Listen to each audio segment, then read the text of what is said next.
is this, a 2-video day for your bald-headed boy Scribble? I think so. It's still Monday morning. Galactically challenged. Let's get this on.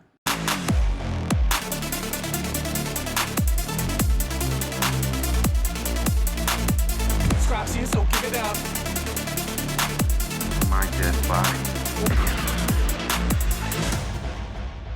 Alrighty, so today we are on Dathomir, facing off against the bounty hunters. Dadbod Boba, featuring all of his bounty hunter pals, is going to have a great time. We need to win with rebel fighters. We also need to win without a leader and score at least 30 critical hits. Fortunately for us, it's very, very easy. The global modifier is a dark magic because we are on Dathomir after all, ladies and gentlemen, and that's where the Night Sisters live, or did. Now they kind of unlive. Anyway. Essentially, every 10 turns, all units are going to revive with 50% of their max health. We have the benefit of pinpoint. Essentially, whenever a rebel fighter uses a special ability, they inflict pinpoint for 2 turns on the target enemy if no enemies have pinpoint. All right. So what pinpoint does is they have their max health reduced by 2% whenever they receive damage from a rebel fighter, which is kind of nice, really, because you can, toss this around. You can lower people's max health to make it easier for you to kill them permanently. All right. I'm not going to talk any more about that. The enemy has got Thrill of the Hunt, which essentially means they take reduced damage. Well, they start off with like 90% reduced damage, and then every time you chip away, you remove 1 stack, which reduces that incoming damage reduction by 10%. Hit them 9 times, essentially you're doing normal damage once again. It's not too bad. It's not too bad. Now, we're going to go in first. We're going to do this in 2 teams. We're going to do it with rebel fighters first, and then we're going to do it without a leadership. I find this is the easiest way to get it done. Now, the only rebel fighter that we have that has got a leadership for rebel fighters is Saw Gerrera. Mine is gear 12. He's got a Zeta, and that's about it. We're going to throw in, I could throw in the likes of Captain Rex and Drogon. If you've got them, probably in your best interest to use them. However, I'm going to go with something that's far more achievable for most people, something that people will likely have had from going after things like Profundity or getting things like a standard Adrad team up and running. So we've got Jyn Erso, K2SO, Kal-Katarn, and Saw Gerrera. It's really not that difficult, guys. Because of the revives that do exist within this team, you are able to out-sustain. And with that pinpoint, you're going to be lowering the max health of people. Now, in my opinion, you want to try and focus on Boba Fett, Sion, and Django out the gate. The reason I'm saying this is because he's got a Bounty Hunter's Resolve. So when you kill him once, he's going to revive anyway. You want to strip that off him immediately. So I'm basically just going to throw out all this good business here, reduce the max health of Boba Fett, Sion, and Django. Of course, Bosk is going to taunt. Let's see if we can actually get an ability block on him. Well, we did get an ability block on him. Hey, Cassian's a pretty good unit. Yeah, so we're going to kill Boba Fett once first, just for the shiggles to get rid of that Bounty Hunter's Resolve. Great. And now we can just do more or less whatever we want. We just want to try and reduce all of their max health. Basically, we want to bring them all down to low amounts of total health remaining so that we can kill them all in quick succession once that timer is done. You can see it counting down here, 7 at the minute, and then we take a turn and boop de boo, it's down to 6. When that reaches 0, basically everybody on the field is going to revive. And, oh, blimey, I wasn't expecting so much damage output there. Kal-Katarn has obviously been hitting the gym, bro, not just a guy with a lightsaber.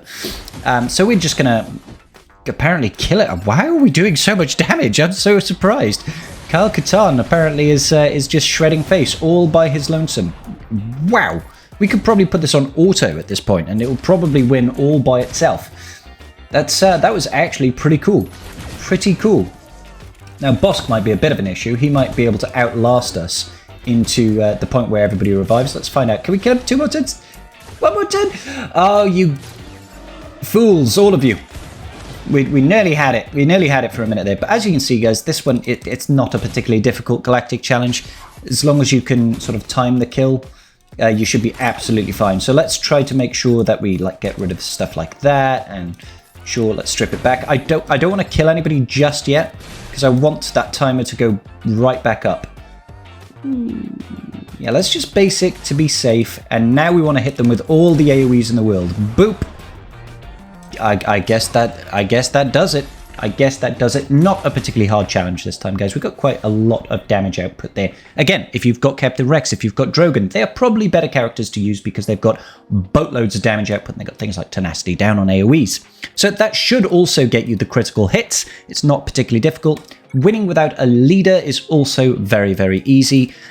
Personally, for me, I like to use things like a Malak lead because he's incredibly tanky. Let's also throw in the likes of Treya and Nihilus. And who should we have as the last unit? Let's throw in Basti. And then we're going to just throw in Wat Tambor right now. Okay, Wat Tambor is going to give us weapons tech, which is another source of no revives for our enemies. Nihilus' Annihilate also prevents revives. So you just want to make sure that you put like the weapons tech maybe on Malak, so that if he kills someone with his life drain, then they're not going to be coming back. And then we'll just put the recovery tech on Nihilus to make sure he stays alive, I guess. And we could probably just full auto this, but I'm just going to make sure that Isolate lands on Bosk, and then I'm just going to put it on auto because I'm not concerned in the slightest by this enemy team, especially once Nihilus gets that first Annihilate. He's going to permanently remove one person. When Malak hits that life drain, if he happens to drain someone's life right out of their body, then they're also not going to come back because that weapons tech from Wat Tambor, oh, there we go, they've lost one unit already. That weapons tech from Wat Tambor prevents all revives. So yeah, it should be pretty straightforward with this sort of team. Now you probably won't get the things like critical hits, but you should have got that really in the Rebel Fighters setup. Nihilus once again draining everybody's life essence. How are we looking here? How are we looking? Come on.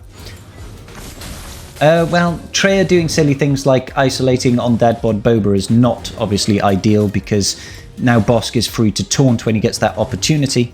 But let's see. And Nihilus Annihilate. So there we go. Like, two of them are already permanently dead. It's going to be relatively straightforward for us now to just, you know, straight up win. I like having a nice, easy Galactic challenge on a Monday. It sure beats the socks off that time when we had to use, what was it, Jawas against something that was horrendous. Imperial Troopers, Iden, Versio, and Jawas. Who wants to have that when you could have something nice and easy on Dathomir? It's a good summertime location, if you ask me.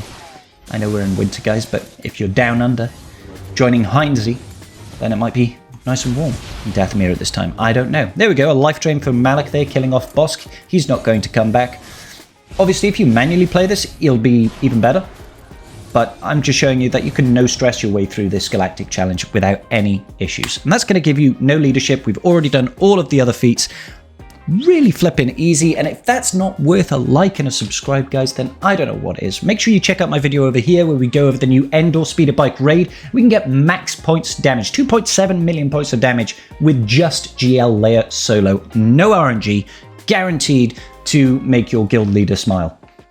See you all in the next video, guys. Peace out, and may the Force be with you.